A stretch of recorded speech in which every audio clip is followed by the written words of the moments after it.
Ok, xin chào các bạn, mình là Phát cô lớp môn thế này. Hôm nay mình sẽ chơi trò này thôi.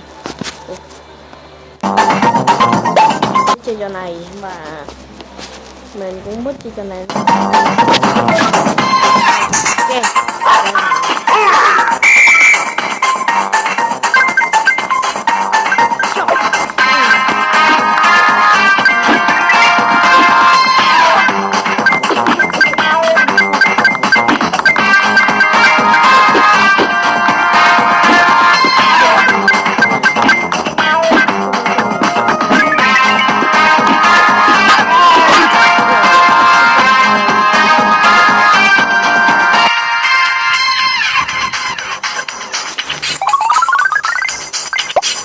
Ôi.